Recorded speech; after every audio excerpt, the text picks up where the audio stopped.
跨步侧踢，高位勾踢，转身旋踢，跨步侧踢，变线踢。就在刚刚，李小龙一身钢筋铁骨，吓破了黑老大的胆。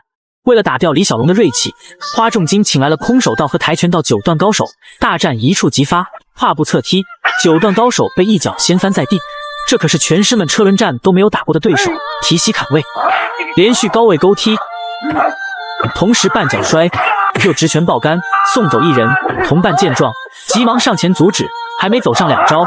又被一记后手重拳打猛逼，起身再战，高位勾踢，抓臂半脚摔，后手重拳，拳师们上前只有被打的份。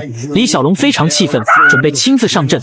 两人以警戒式站姿展开对垒，前踢、侧踢截击。这里李小龙提前预判了罗伯特狱中位勾踢，并展开侧踢截击。李小龙没给对手喘息的机会，前踢承受一脚的罗伯特依旧没有改变防御姿势。这给李小龙留下了进攻的破绽，下一击必然会重击对手，变线踢。注意看这里，李小龙先是以中段提膝勾踢，对手以为其攻击完后，李小龙腿部立即转为高位勾踢，罗伯特猝不及防，应声倒地。怒火攻心的罗伯特起身再战，抓臂半脚摔。罗伯特一想用这一招摔翻李小龙，曾经就用这一招摔翻2位拳师。罗伯特万万没想到李小龙能逆风翻盘。李小龙侧身闪躲的同时，右手擒拿住对方手腕，左手抓住罗伯特肩关节，擒拿握腕，前勾踢爆头，大摆拳重击腹。这还不算完，后手重拳爆头，对方猛逼的同时，跨步侧踢连续进攻，转身旋踢。短短的3秒钟里，李小龙已对对手重击数十次，而罗伯特感觉李小龙深不可测，一时间罗伯特不知道如何下手，连续直拳进攻，高位勾踢，变线踢，转身后勾踢。短短数秒，罗伯特疯狂地向李小龙进攻，可在李小龙灵活的步伐面前，一切都是徒劳。精疲力尽的罗伯特完全没有了以往的风采，上前只有被打的份，勾踢爆裆。李小龙这里运用了截拳道的理念，避其所长，攻其所短。裆部被称为人体最薄弱的部位之一，亦是最佳的攻击部位。李小龙曰：学习武术最主要的目的就是自我保护，目前这种打法武术界是禁止的。猛逼的罗伯特更加猛逼，抱腿摔。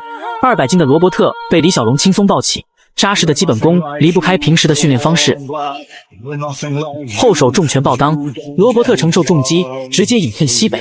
此时黄仁直依然在暴揍其他拳师，炸弹摔，勾踢撞胸，转身旋踢，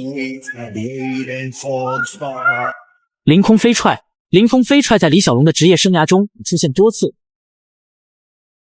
上位勾踢重击头，黄仁直起身再战。此时两人都以10步站姿对峙，从站姿可以看出，这是两人决赛时刻的对决。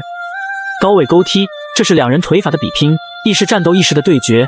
高手过招失之毫厘，差之千里。黄仁直其差一招，侧踢爆头。黄仁直承受重击，猛逼的同时更加猛逼。最后，黄仁直倒在了其他拳师手上，李小龙的脚步依然没有停止。下一个对手将是挑战世界空手道冠军罗里士。